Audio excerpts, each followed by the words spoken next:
দর্শক, চৈত্র সংক্রান্তি এবং আগামীকাল যে পহেলা বৈশাখ সেসব বিষয়ের খবরই আমরা জানবার চেষ্টা করব। আমাদের সহকর্মীরা যুক্ত হচ্ছেন, যশোর থেকে যুক্ত হচ্ছেন তৌহিদুর রহমান এবং পাবনা থেকে যুক্ত হচ্ছেন শাহিন রহমান। আমরা শুরুতে পাবনায় চলে যেতে চাই। শাহিনের কাছে কি খবর আছে, আপনার কাছে কি ধরনের আয়োজন রয়েছে এবং প্রস্তুতি কেমন দেখছেন সেখানে? মামুন, আসলে চৈত্র সংক্রান্তির দিনে আসলে পাবনার চাকমোর উপজেলার বড়াল নদী পাড়ের এই বোথর গ্রামটি কিন্তু হয়ে ওঠে উৎসব মুখর, এবং এই আশপাশের গ্রামগুলোও কিন্তু এখন উৎসব মুখর।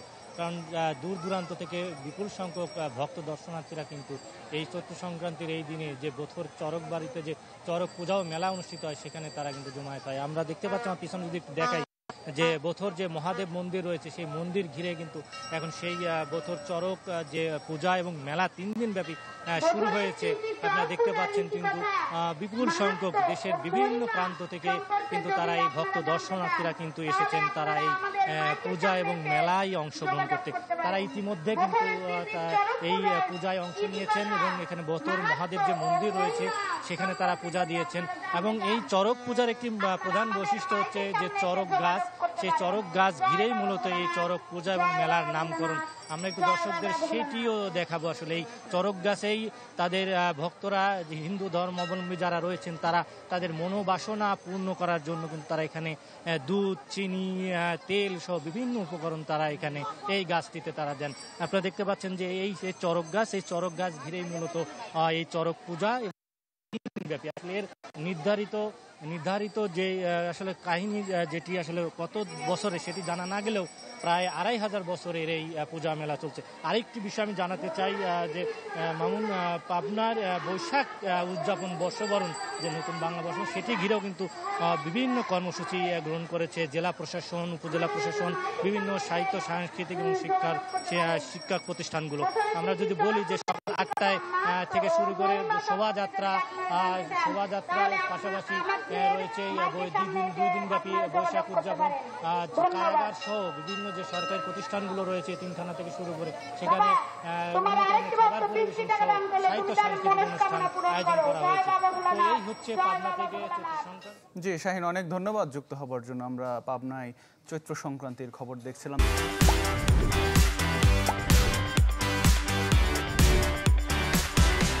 চলে যেতে চাই যশোরে, আমাদের সাথে তৌহিদুর রহমান রয়েছেন। তৌহিদ, একটু জানাবেন যে সেখানে পয়লা বৈশাখের তো একেবারে শেষ মুহূর্তে চলে, কি অবস্থা দেখছেন সেখানে?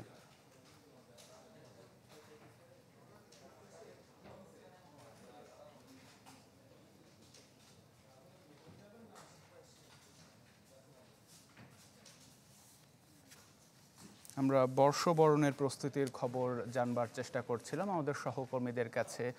নিশ্চয়ই পরবর্তীতে তাদেরকে যুক্ত করবার চেষ্টা করব। আমরা আমাদের সহকর্মী তৌহিদুর রহমানকে যুক্ত করতে পেরেছি। তৌহিদ, একটু জানাবেন যে সেখানে কেমন দেখছেন প্রস্তুতি?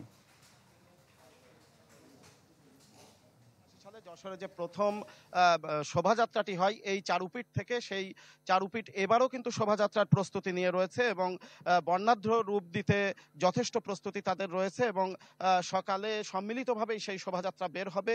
এই শোভাযাত্রা 1985 শুরু হলেও ঢাকাতে 89 সালে একই ব্যক্তি বা উদ্যোক্তাদের হাত ধরেই শুরু হয়েছিল। তাদের একজন মাহবুব জামাল শামীম এই চারুপীঠের অধ্যক্ষ, তার সাথে আমরা কথা বলেছি। তিনি বারবারই বলেছেন তার অনুভূতির কথা।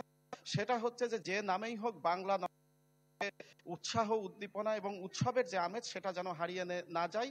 যে নামেই হোক বাঙালি উৎসবের যে আমেজটা সেটা যেন বাঙালিরা প্রাণ খুলে প্রকাশ করতে পারে, উৎসবের অংশ হতে পারে, এবং সেটাই হচ্ছে। এবং যশোরে আপনি জানেন যে 32টিরও বেশি সংগঠন তাদের নিজস্ব থিম তৈরি করে, সেই থিমকে সামনে রেখে এবার যখন চারুপীঠ এবার প্রাণ, প্রকৃতি, পরিবেশকে সামনে রেখেই তাদের থিম নির্ধারণ করেছে এবং পরিবেশ এবং প্রকৃতি রক্ষাকেই তারা এই শোভাযাত্রাতে সব থেকে বেশি গুরুত্ব দিচ্ছে। এবং এই শোভাযাত্রাটি আগামীকাল সকাল 8:30টায় জেলা প্রশাসনের কার্যালয় থেকে বের হবে। যশোরের সকল সাংস্কৃতিক সংগঠন এতে অংশ নেবে। দিনব্যাপী বিভিন্ন সংগঠন আলাদা আলাদা তাদের আয়োজন থাকলেও শোভাযাত্রাটি হবে সম্মিলিতভাবে এবং সেই শোভাযাত্রাকে বর্ণিল রূপ দিতে এবং যে ঐতিহ্য, সেই ঐতিহ্যটা যশোর থেকে শুরু শুরু হয়েছিল সেটা এবারও যাতে সেরা হয় সেই প্রস্তুতি যশোরে রয়েছে।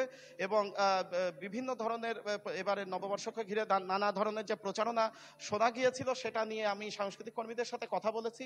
কোনো শঙ্কা বা তাদের মধ্যে কোনো ধরনের ভীতি নেই, বরং মনে করছেন যে খুব সুন্দরভাবেই তারা অন্য যে কোনো সময়ের থেকে অনেক বেশি উৎসাহ এবং নিশ্চিন্ত পরিবেশে পহেলা বৈশাখ পালন করতে তারা প্রস্তুত রয়েছে। আতিক। জি তৌহিদ, অনেক ধন্যবাদ।